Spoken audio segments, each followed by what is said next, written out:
Salut à toi et bienvenue dans ce podcast, j'espère que tu vas bien. Moi ça fait assez bizarre, je t'en parlais hier mais j'ai beaucoup moins de choses à faire, du coup j'ai l'impression d'être en vacances, ça fait longtemps que ça m'était pas arrivé. Tu vois, j'ai même mis un pantalon presque de vacances. D'ailleurs tu pourras regarder si tu es sur YouTube l'outro, il y a une nouvelle outro avec une nouvelle musique, d'ailleurs c'est moi qui ai fait la musique. Ça, on dirait les vacances un petit peu, c'est un avion qui vole, bref, je suis dans cette ambiance-là, c'est assez drôle après tout ce temps passé à charbonner, alors je m'arrête pas de travailler évidemment, mais voilà, il y a une bonne partie du boulot qui a été supprimée, donc c'est quand même assez agréable et je te souhaite d'en arriver aussi jusque-là. Et pour y arriver d'ailleurs, je voudrais te parler d'un truc qui va t'aider à durer tout simplement en tant qu'entrepreneur ou qui va te permettre de mettre le pied à l'étrier en tant qu'entrepreneur. Et c'est une erreur que je vois très souvent. C'est le fait pour beaucoup de personnes de ne pas pivoter. Alors qu'est-ce que j'entends par là?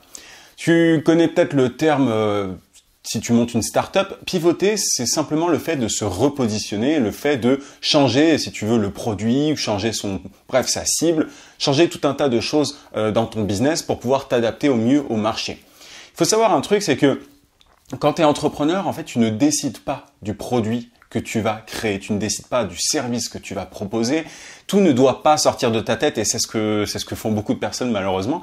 Il faut absolument avoir en tête ce que le marché veut, entre guillemets, ce que les personnes veulent. Tu vois, moi j'ai pas mal d'amis, notamment ou de connaissances qui veulent monter des startups et qui se disent ouais, ça c'est une super idée, je vais la lancer. Parfois ils le font, parfois ils le font pas. Mais quand ils le font, parfois ils se rendent compte que il n'y a pas de marché en face. C'est-à-dire que ça n'intéresse personne. En théorie, c'est intéressant, mais en face, ils n'ont pas d'utilisateurs, il n'y a personne qui est intéressé. Et parfois, il y a des idées qui vraiment semblent super intéressantes, mais qui ne trouvent aucun écho en face. Ça, dans l'entrepreneuriat, c'est ultra courant et pas que dans les startups. Et dans ce cas-là, ce qu'on propose aux startups de faire, enfin ceux qui conseillent les startups, j'en fais partie, conseil de pivoter pour pouvoir simplement trouver un positionnement ou changer le produit et faire en sorte qu'il plaise au marché, à certaines personnes en particulier, à une cible précise. C'est la même chose pour les freelances. Moi, je vois beaucoup d'indépendants, que ce soit des graphistes, des community managers, etc., qui partent avec une idée en tête, qui se disent moi je veux être community manager pour je sais pas moi pour des particuliers. Non pas, ça c'est un mauvais exemple, mais pour un graphiste pour des particuliers. Mais tu vois, je rigole. Pour les community managers avec une cible de particuliers, en soi, ça n'a aucun intérêt parce que les particuliers peuvent très bien gérer leurs réseaux sociaux. Mais il y a pas mal de graphistes qui veulent être graphistes pour des particuliers. En gros, leur faire je sais pas moi, pas des brochures, mais enfin, j'ai pas d'idée en tête là précise, mais j'ai énormément de personnes qui me disent oui, je cible moi les particuliers, Et en fait, ils se rendent pas compte qu'en face, les particuliers en question, la cible n'est pas intéressée. Je veux dire, voilà, enfin, ça n'a pas d'intérêt pour ces personnes-là d'embaucher le graphiste en question. Ça peut être pareil pour les photographes. Tu vois, les photographes, il y en a beaucoup qui proposent leurs services à des particuliers. Alors, il y a les mariages, mais c'est ultra ponctuel, ça peut arriver. Hein. Il y en a qui gagnent très bien leur vie comme ça, mais bref. C'est le fait simplement de se dire, voilà, moi je suis ça, je suis photographe pour telle cible, et pas que les particuliers, hein, je sais pas, photographe pour des bouchers, voilà, c'est un exemple. Le boucher en soi, il n'a pas vraiment besoin de photos, enfin de temps en temps peut-être, mais c'est quand même très rare. C'est le fait pour des indépendants, des freelances, des entrepreneurs d'avoir une idée en tête et de la garder très longtemps, même si le marché évolue. Il faut que tu saches ça. Le marché évolue, les gens évoluent, les habitudes évoluent, les besoins des gens évoluent, bref, c'est mouvant. Si tu cherches un boulot pour te planquer ou quoi, entrepreneur, c'est pas un boulot entrepreneur d'ailleurs, mais c'est pas pour toi. C'est-à-dire qu'il faut absolument que tu apprennes à t'adapter. Et c'est ça le secret de la longévité et c'est ça qui va te permettre de durer. Il y a une espèce pas de dictature du marché, mais c'est un peu ça. À partir du moment où toi, tu veux gagner ta vie en vendant tes services, des produits, peu importe, il faut que tu acceptes que c'est le marché qui décide et non pas toi. Tu ne peux pas imposer ta vision des choses, tu ne peux pas imposer... Enfin, je veux dire, il y a des marques qui le font, mais c'est un grand coup plutôt à l'époque, tu vois, mais c'était plutôt à grand coup de réclames, enfin de slogans publicitaires et de gros budgets publicitaires. Toi, tu peux pas faire ça. Aujourd'hui, il faut absolument que tu t'adaptes au marché, que tu t'adaptes simplement aux entreprises. De quoi est-ce qu'elles ont besoin? Est-ce qu'elles ont besoin de réseaux sociaux? Quels réseaux sociaux? Est-ce qu'elles ont besoin de photos, etc. Et forcément, excuse-moi. Et forcément, tu vois, tu vas te foirer entre temps. Tu vas te foirer, tu vas faire des tests, tu vas te rendre compte que ah bah tiens, tel type de client ne paye pas beaucoup. Et c'est au fur et à mesure que tu vas affiner ton offre. Et je te parle à toi en tant qu'entrepreneur, peut-être que tu débutes, peut-être que ça fait pas très longtemps, peut-être que ça fait quelques temps, mais on est tous logés à la même enseigne à ce niveau-là. Tu vois, moi j'ai commencé en tant que CM freelance, ensuite j'ai testé des trucs, etc. Aujourd'hui, j'en suis où j'en suis, mais parce que je me suis constamment adapté. Un freelance, il ne dure que s'il comprend à qui en fait son offre est intéressante, pour qui son offre est intéressante et ce qu'il peut offrir et s'il peut opérer, j'en parle souvent, mais une transformation pour ses clients. Et pas simplement le fait de vendre du community management, des photos, etc. Moi, je suis assez halluciné par le nombre de personnes qui se disent, oui, voilà, moi, j'ai ça en tête, je vais le vendre. C'est pas comme ça. Il faut partir avec un a priori. Évidemment, tu vois, moi, c'était mon cas aussi. Quand je me suis lancé en tant que community manager, je me suis dit, bon, bah, ça va intéresser les gens. Et ensuite, j'ai ajusté. Mais j'ai ajusté. Et il y a beaucoup de gens qui ne trouvent pas de clients. Pour cette raison, je te reprends l'exemple que j'avais fait une vidéo à l'époque sur un abonné avec qui on avait bossé rapidement, tu vois, et au final, il avait fini par contacter que des cabinets d'architectes. Bah, il s'est fait beaucoup plus qu'il n'avait jamais gagné auparavant. Donc, tout ça parce je l'ai aidé à pivoter. Mais moi, ça me plaît vraiment notamment de parler sur ce podcast et de parler avec toi surtout parce que tu peux pivoter. Et il y a de grosses entreprises parfois qui doivent pivoter. C'est beaucoup, beaucoup plus dur. Tu vois, moi, je suis au téléphone parfois avec des personnes.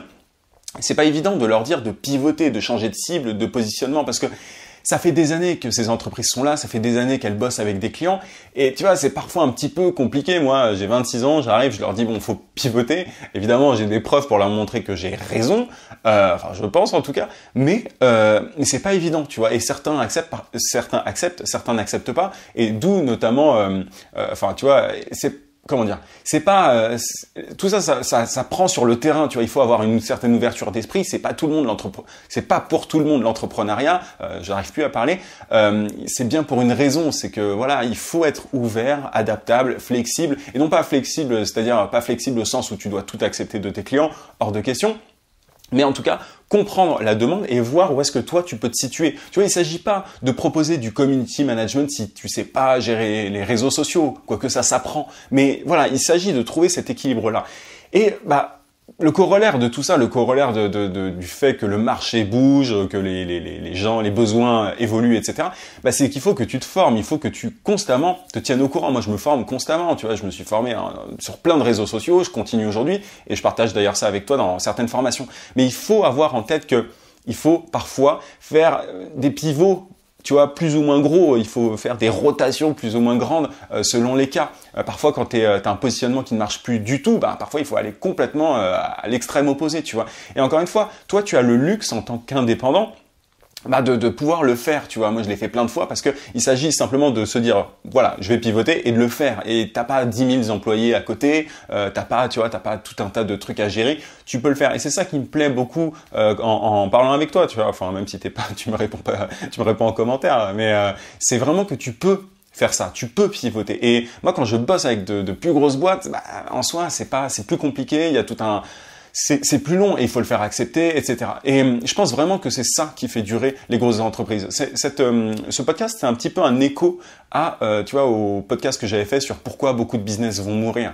J'avais parlé de tout un tas de choses. Et il y a ça aussi, c'est que il y a beaucoup de business qui ne veulent pas pivoter. Moi, la plupart des business avec qui je parle, tous ne sont pas ouverts à ça et je le comprends et il n'y a pas de problème. Mais le truc, c'est qu'en 2018, si tu ne t'adaptes pas au marché et que tu penses que ton offre est bonne pour tout le monde, t'es mort en fait. T'es mort et tu ne dureras pas. Tu vois, il y a plein de business avec qui j'étais notamment au téléphone qui sans doute ne vivront pas plus de 2-3 ans en plus parce que concrètement, ils sont pas prêts à faire cet effort-là. Donc, il faut constamment le faire. Et tu vois, donc je te parle de pivot. Mais il faut le faire régulièrement. Et moi, j'en ferai d'autres, tu vois. Je ferai d'autres pivots. Et c'est marrant pour faire un petit parallèle avec un truc que tu vois régulièrement, ou que t'écoutes régulièrement, si tu suis mes podcasts souvent. Moi, sur le podcast, je parle beaucoup de sujets je pense, qui à mon avis en fait sont importants pour t'aider à évoluer, mais je me rends compte souvent qu'il y a une espèce d'inadéquation, comment dire, pas inadéquation, mais c'est ce que je pense être le plus important n'est pas toujours le plus important pour toi, pour en tout cas les abonnés de la chaîne YouTube, etc. Tu vois, je le vois notamment au niveau des likes, des vues, etc. Alors je cours absolument pas après ça, mais je me rends compte que voilà, maintenant que j'ai un peu plus de temps, notamment, il faudrait peut-être que je me dise bon bah voilà, il y a certaines choses qui plaisent beaucoup, bah si tu es compétent pour les proposer, bah propose-les. Tu vois, il y a un moment en fait, faut essayer de sortir ce qu'on a de la tête, essayer de se dire qu'on n'a pas la vérité absolue, et comme voilà, enfin je sais pas tout. Et ce qui est important pour moi, tu vois, j'essaye vraiment de faire des podcasts au fil de l'eau, partager des expériences avec toi régulièrement, mais parfois il y a certains trucs sur lesquels je veux vraiment appuyer, je vois que bon bah ça va pas intéresser grand monde, bon, tant pis, mais je pense que à partir de maintenant, je vais beaucoup plus, tu vois, d'ailleurs je voulais faire peut-être un nouveau type de vidéo le lundi ou quoi, faut que je regarde, mais être beaucoup plus dans la, tu vois, donner des outils, etc. parce que je sais que ça plaît. Ça c'est un exemple, tu vois. Je te parle de ma chaîne YouTube, de mon podcast, mais c'est la même chose dans tous les business, les startups, c'est pareil. Bref, il faut être à l'écoute du marché. Il faut, comment dire, j'allais presque te dire, il faut se soumettre au marché. Il faut pas se soumettre au marché, mais comment dire, il faut écouter. Il faut écouter les gens. Et c'est pour ça que là, il y a très très souvent je bug beaucoup, j'arrive plus à parler aujourd'hui, je suis trop détendu. Très souvent, je dis aux gens, bon bah, pars avec cette hypothèse en tête, teste, parle aux gens, appelle des gens, essaye de trouver des clients, et si ça ne marche pas, tu pivotes, tu changes de cible. Mais c'est pas parce que tu as testé pendant une semaine ou deux et que ça n'a pas marché que t'as pas trouvé ta cible. Enfin, tu vois, c'est-à-dire qu'il faut pivoter aussi au bon moment. Il faut pas passer son temps à pivoter. Il y a beaucoup de gens qui essayent plein de trucs, qui se dispersent et qui au final ne font rien. C'est pas du tout ça que je suis en train de te dire. Ce que je suis en train de te dire, c'est qu'il faut absolument creuser longtemps, un certain temps en tout cas, pour voir si tu as des résultats quand tu proposes tes services, tes produits, etc. Et au bout d'un moment, si tu as fait ça sérieusement, si tu t'es vraiment impliqué et que tu te rends compte qu'il n'y a pas autant de résultats que tu aimerais, là, tu peux pivoter, tu peux changer de service, de produit, etc. Mais encore une fois, il ne s'agit pas de mentir. Moi, il y a plein de gens, notamment je me rends compte de ça dans mes abonnés, enfin il y en a, qui copient concrètement vraiment ce que je fais, mais qui se rendent pas forcément compte que ce que je fais aujourd'hui, c'est le fruit d'un long travail, de plein de tests et d'erreurs. Et ce que je veux que tu fasses, c'est pas forcément copier ce que je fais, mais avoir les mêmes erreurs que j'ai eues. Parfois, j'essaye de te les éviter, tu vois, mais comment dire, c'est pas qu'une question de technique, d'astuce, je le dis souvent, mais tu vois, quand je vois des gens me copier, bah concrètement, ils vont se foirer parce qu'ils n'ont pas compris en fait ça, cette histoire de pivot. Ce que je fais actuellement, que ça soit sur le podcast ou sur, tu vois, avec mes clients, bah, c'est ce que je fais aujourd'hui, mais dans 5 ans, je ferai peut-être un truc qui n'a rien à voir. Mais tout ça, je l'anticipe déjà. J'ai déjà plein de trucs en tête. Tu vois, il faut toujours essayer d'avoir une longueur d'avance et de se dire, bon, bah, je vais faire des tests et on va voir ce qui fonctionne. Mais au début, voilà, tu peux peut-être un petit peu copier, mais il faut pas se contenter de ça, tu vois. Il faut, parce que parfois, tu vas copier un truc qui est bon et juste à une certaine époque et qui ne le sera plus dans 2 ans. Tu vois, moi, il y a des trucs que je fais aujourd'hui qui seront totalement obsolètes dans quelques années, mais du coup, ça sert à rien forcément de me copier sur certains trucs aujourd'hui. Enfin, tu vois ce que je veux dire. Bref, il faut que tu trouves ta propre sauce, que tu te foires en fait aussi à ta manière, bref, mais que tu testes et que tu comprennes quel marché tu peux servir en fait. Concrètement, c'est ça.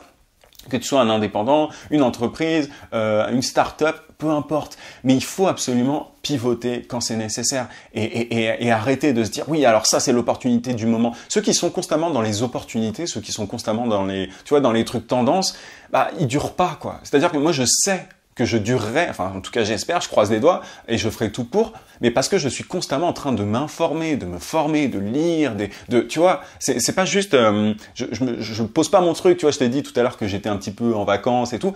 En vrai, je te dis ça, mais moi mes vacances concrètement, c'est lire des bouquins, écouter des podcasts et m'informer, tu vois, c'est devenu quasiment vital pour moi, c'est mon quotidien, c'est ça.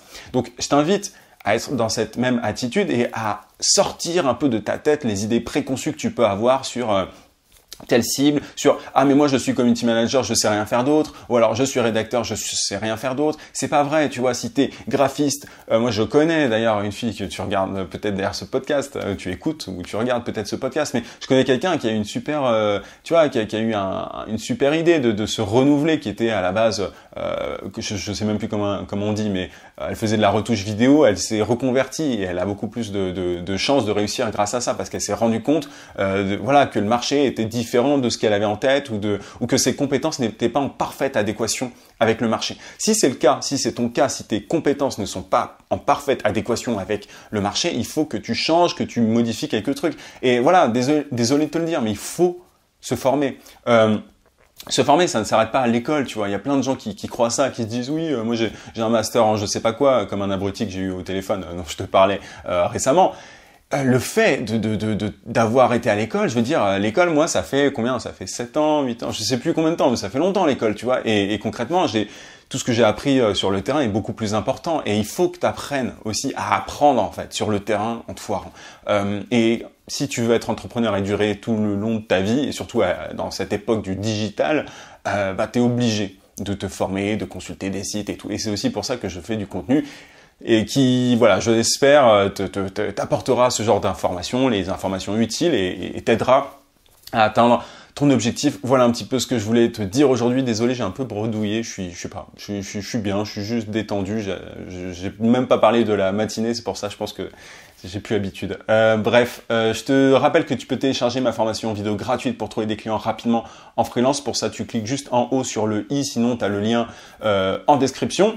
Tu peux aussi mettre un gros pouce si tu es sur YouTube ou t'abonner à la chaîne si c'est pas déjà fait. Je te dis à demain 18h comme d'habitude. En attendant, n'oublie pas, vie sans limite. À plus.